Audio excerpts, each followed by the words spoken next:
नमस्कार विद्यार्थी मित्रांनो, मी सागर सोनवणे इन्फिनिटी अकॅडमीमध्ये तुमचं सगळ्यांचं स्वागत करतो। मित्रांनो, आज आपण एक नवीन माहिती घेणार आहोत। भारतामध्ये जी घटनात्मक पदे आहेत, ह्या पदावर असणारे व्यक्ती आपला राजीनामा कुणाकडे देतात याची आपण सविस्तर चर्चा करणार आहे। तुम्ही अभ्यास करत असताना तुमचं बऱ्याच वेळा कन्फ्युजन होत असतं।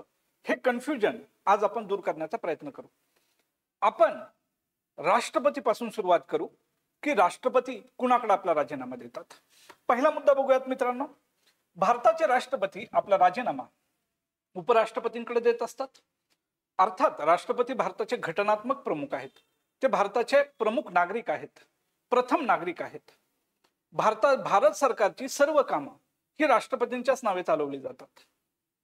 आता राष्ट्रपती तर आपला राजीनामा उपराष्ट्रपतींजवळ देतात, पण उपराष्ट्रपती कुणाकडे देतात? तर उपराष्ट्रपती आपला राजीनामा राष्ट्रपतींकडे देत असतात।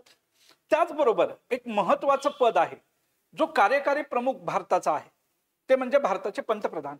भारताचे पंतप्रधान आपला राजीनामा भारताच्या राष्ट्रपतींकडे देत असतात।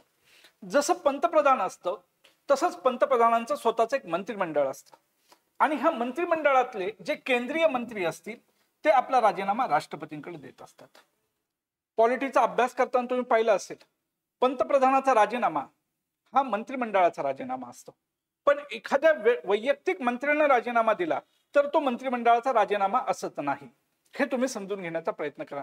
पुन्हा मी रिपीट करतो, पंतप्रधानाने जर राजीनामा दिला तर या शब्दाचा अर्थ आहे संपूर्ण मंत्रिमंडळाने राजीनामा दिला।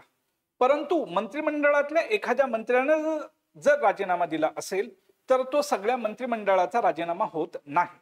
पुढे बघा, घटक राज्यामध्ये राज्यपाल असतात आणि हे राज्यपाल आपला राजीनामा राष्ट्रपतीकडे देत असतात। पुढचं पद बघूयात आपण।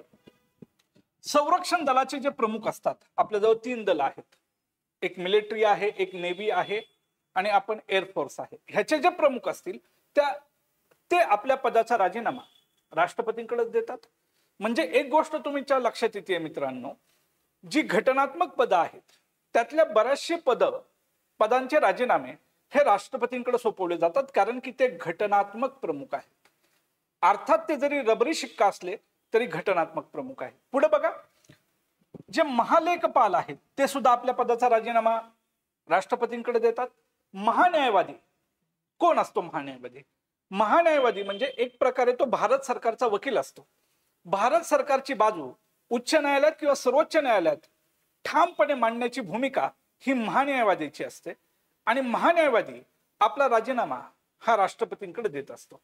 पुढे बघा, राज्यसभेचे सभापती। आता एक गोष्ट समजून घ्या मित्रांनो, जसं लोकसभेचा अध्यक्ष असतो तसं राज्यसभेचा सभापती असतो। राज्यसभेचा सभापती हा उपराष्ट्रपती असतो। राज्यसभेच्या बाबतीत एक इंटरेस्टिंग गोष्ट आहे, भारतामध्ये द्विगृही सभागृह आहेत। आपल्याजवळ 2 सभागृह आहेत, एक लोकसभा आहे, एक राज्यसभा आहे। लोकसभा कनिष्ठ सभागृह आहे आणि लोकसभेतल्या सदस्यांचा कार्यकाळ हा 5 वर्षाचा असतो। लोकसभेचे जे अध्यक्ष असतात ते लोकसभेतल्या सदस्यांमधूनच निवडून येतात, त्यामुळे लोकसभेच्या अध्यक्षाचा कार्यकाळ सुद्धा 5 वर्षाचा असतो। म्हणजे मुद्दा क्रमांक 1, लोकसभा हे कनिष्ठ सभागृह आहे। लोकसभा हे लोकांचं सभागृह आहे, लोकांच्या माध्यमातूनच तिथं सदस्य निवडून जातात। लोकसभेचा कार्यकाळ 5 वर्षाचा असतो आणि पर्यायाने लोकसभेतल्या सदस्यांचा कार्यकाळ सुद्धा 5 वर्षाचा असतो, बरोबर। आणि लोकसभेचा अध्यक्ष हा त्या सदस्यांमधूनच निवडून येतो, त्यामुळे त्याचा कार्यकाळ सुद्धा 5 वर्षाचा। राज्यसभेच्या बाबतीत हे नाहीये। राज्यसभा हे वरिष्ठ सभागृह आहे। राज्यसभा कधीही डिझॉल्व होत नाही किंवा ते कधीही विसर्जित होत नाही, परंतु राज्यसभेतले जे सदस्य आहेत त्यांचा कार्यकाळ 6 वर्षाचा असतो। राज्यसभेचे जे अध्यक्ष, ज्यालाच आपण मी काय म्हणलं सभापती म्हणलं, ते उपराष्ट्रपती असतात। त्यांचा कार्यकाळ हा 5 वर्षाचा असतो। म्हणजे गंमत एक की राज्यसभा कधीही विसर्जित होत नाही, परंतु राज्यसभेतल्या सदस्यांचा कार्यकाळ हा 6 वर्षांचा असतो, आणि राज्यसभेचे जे सभापती आहेत त्यांचा कार्यकाळ 5 वर्षाचा असतो, जे की उपराष्ट्रपती असतात, आणि ते आपला राजीनामा राष्ट्रपतीकडे देत असतात। पुढचा मुद्दा बघू, जे लोकपाल आहेत, अण्णा हजारेंच्या आंदोलनानंतर जनलोकपाल हे पद निर्माण झालं। लोकपाल आपल्या पदाचा राजीनामा राष्ट्रपतींकडे देत असतात, हा मुद्दा समजून घ्या. आणि लोकपाल मंडळाचे जे सदस्य आहेत ते सुद्धा आपला राजीनामा कुणाकडे देतात? राष्ट्रपतींकडे देत असतात. लोकपालाबद्दल आणि त्याच्या मंडळाबद्दल सुद्धा ही महत्वाची माहिती आहे, ही तुम्ही लक्षात ठेवण्याचा प्रयत्न करा. जर आपल्याला प्रश्न विचारला गेला तर तुमच्या प्रश्नाचं उत्तर चुकायला नको. तुमचं कन्फ्युजन हे दूर झालं पाहिजे, ह्यासाठीच हा व्हिडिओ बनवण्याचा अट्टहास आपण करतो. पुढचं जे पद आहे ते बघूयात आपण. मुख्य निवडणूक आयोग. आपल्याकडं दोन प्रकारचे निवडणूक आयोग आहेत, एक केंद्रीय निवडणूक आयोग आणि राज्य निवडणूक आयोग. देशातल्या केंद्रीय निवडणुका आणि घटक राज्यांमधल्या विधानसभेच्या निवडणुका घेण्याचं काम हे निवडणूक आयोग करत असतं. आणि निवडणूक आयोगाचे आयुक्त आपला राजीनामा राष्ट्रपतींजवळ देतात. त्याचबरोबर आपल्या देशात सर्वोच्च न्यायालय, आपली न्यायपालिका मित्रांनो ही एकेरी स्वरूपाची आहे. जिल्हा पातळीवर जिल्हा न्यायालय आहेत, राज्य पातळीवर उच्च न्यायालय आहेत आणि केंद्रीय पातळीवर सर्वोच्च न्यायालय. त्यामुळे आपण म्हणतो ती एकेरी स्वरूपाची आहे. आणि सर्वोच्च न्यायालयाचे जे सरन्यायाधीश आहेत ते आपल्या पदाचा राजीनामा हे राष्ट्रपतींना देत असतात. पुढे बघा, आपण पाहूयात पुढचा मुद्दा. लोकसभेचे जे सदस्य आहेत, लोकसभा जसं मी मगाशी म्हणलं की हे सभागृह कशा स्वरूपाचं आहे. लोकसभेचा कार्यकाळ हा 5 वर्षाचा आहे आणि लोकसभेचे सदस्य आपल्या पदाचा राजीनामा लोकसभेच्या सभापतीकडे किंवा अध्यक्षाकडे देत असतात. हा मुद्दा समजून घ्या. पुढे लोकसभेचे सभापती किंवा अध्यक्ष हे आपल्या पदाचा राजीनामा उपसभापतीकडे देतात. म्हणजे आत्ताच्या लोकसभेचे अध्यक्ष ओम बिर्ला आहेत, त्यांना जर पदाचा राजीनामा द्यायचा असेल तर लोकसभेचे जे उपसभापती आहेत त्यांच्याजवळ ते आपला राजीनामा देतील. पुढे बघा, लोकसभेचे उपसभापती कुणाजवळ देतील तर लोकसभेच्या अध्यक्षाजवळ देतील. इथं सभापती शब्द वापरलाय पण ते अध्यक्षाजवळ देतील. लोकसभेचा अध्यक्ष लोकसभेच्या उपाध्यक्षाकडे देईल आणि लोकसभेचा उपाध्यक्ष हा लोकसभेच्या अध्यक्षाकडे देईल. आता हे राज्यसभेचं तेच आहे. राज्यसभेचे सदस्य हे राज्यसभेच्या सभापतीकडे देतात, म्हणजेच उपराष्ट्रपतीकडे देतात. आणि उपराष्ट्रपती कुणाकडे देतो आपल्या पदाचा राजीनामा तर तो राष्ट्रपतीकडे देतो. बरोबर. राज्यसभेचे उपसभापती कुणाकडे देतील? राज्यसभेच्या सभापतीकडे देतील. म्हणजेच काय, राज्यसभेचे सदस्य आणि राज्यसभेचे उपसभापती आपल्या पदाचा राजीनामा राज्यसभेच्या सभापतींजवळ देतील, म्हणजेच उपराष्ट्रपतींजवळ देतील. आणि राज्यसभेचे सभापती म्हणजेच उपराष्ट्रपती आपल्या पदाचा राजीनामा राष्ट्रपतीकडे देतील. हे समजून घ्या, हे कन्फ्युजिंग आहे पण व्यवस्थित लक्षात ठेवलं तर तुम्हाला हमखास मार्क मित्रांनो मिळू शकतील. अशाच प्रकारचे तुम्हाला व्हिडिओ पाहायचे असतील, अभ्यास करून घ्यायचा असेल तर इन्फिनिटीचा चॅनल अजून तुम्ही सबस्क्राईब केला नसेल तर तो सबस्क्राईब करा. आपला व्हिडिओ जर तुम्हाला आवडत असेल तर नक्की लाईक करा आणि नक्की शेअर करा. पुढचा मुद्दा बघूयात मित्रांनो. आता आपण येतोय राज्यांच्या मुख्यमंत्र्यांकडे.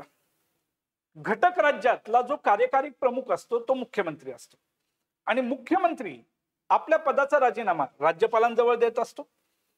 त्याचबरोबर जे राज्यात मधलं जे मंत्रिमंडळ असतं आणि त्या मंत्रिमंडळातले सदस्य आपला राजीनामा सुद्धा कोणाकडे देत असतात? राज्यपालाकडेच देत असतात. जसं केंद्रात आपण म्हणलं, पंतप्रधान आपला राजीनामा कोणाकडे देतील? राष्ट्रपतींकडे देतील. त्याचबरोबर जे केंद्रीय मंत्रिमंडळ आहे त्यातले जे मंत्री आपला राजीनामा हा राष्ट्रपतींकडे देत असतात. तसंच राज्य पातळीवर आहे, मुख्यमंत्री राज्यपालाजवळ देईल आणि जे मंत्री आहेत मंत्रिमंडळातले राज्यातल्या ते सुद्धा कोणाजवळ देतील? राज्यपालाजवळ देतील. पुढे बघा, महाधिवक्ता. जसं केंद्रात महान्यायवादी असतो तसा राज्यात महाधिवक्ता असतो आणि महाधिवक्ता आपला राजीनामा राज्यपालांकडे देतो. जसं आपण मगाशीच म्हणलं बघा, इथं महान्यायवादी आपला राजीनामा राष्ट्रपतींकडे देतो आणि राज्य पातळीवर जो महाधिवक्ता असतो तो राज्यपालांकडे देत असतो. बरोबर. त्याचबरोबर केंद्रामध्ये जसं लोकपाल असतो तसंच राज्यामध्ये काय आहे? लोकायुक्त आहे आणि महाराष्ट्राचा लोकायुक्त कुणाकडे राजीनामा देईल? राज्यपालाकडे देईल. त्याचबरोबर महाराष्ट्र उपलोकायुक्त त्याचा राजीनामा कुणाकडे देतोय? राज्यपालाकडे. म्हणजे केंद्रातल्या पातळीवर जर विषय येत असेल तर तो कुणाकडे दिला जातोय? राष्ट्रपतीकडे. आणि राज्याच्या पातळीवर जर असेल तर तो कुणाकडे दिला जातोय? राज्यपालाकडे बऱ्याचशा ठिकाणी दिला जातो. पुढे बघा, उच्च न्यायालयाचे न्यायाधीश. जसं मगाशी मी म्हणलं, उच्च न्यायालय आणि सर्वोच्च न्यायालय. सर्वोच्च न्यायालयाचे जे न्यायाधीश असतील ते आपल्या पदाचा राजीनामा राष्ट्रपतींकडे देतात. त्याचबरोबर उच्च न्यायालयाचे न्यायाधीश सुद्धा आपल्या पदाचा राजीनामा राष्ट्रपतीकडे देतात, न की राज्यपालाकडे. हा वेगळा मुद्दा आहे बरं का. हे सगळ्यात महत्वाचं आहे. तुम्हाला वाटेल की उच्च न्यायालय राज्यात असतं मग ते राज्यपालाकडे देतात, तर उत्तर नाही असं आहे. हे तुम्ही समजून घेण्याचा प्रयत्न करा. पुढे बघा, विधानसभेचे जे अध्यक्ष आहेत ते आपल्या पदाचा राजीनामा उपाध्यक्षाकडे देतात आणि उपाध्यक्ष किंवा उपाध्यक्ष आपल्या पदाचा राजीनामा अध्यक्षांकडे देतील आणि विधानसभेचे जे सदस्य आहेत ते आपल्या पदाचा राजीनामा कुणाकडे देतात? विधानसभेच्या अध्यक्षाकडे.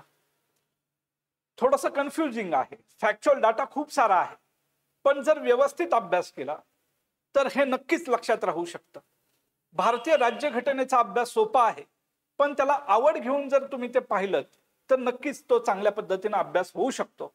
अशाच पद्धतीचे नवनवीन स्वरूपाचे व्हिडिओ आम्ही तुमच्या समोर आणत राहू.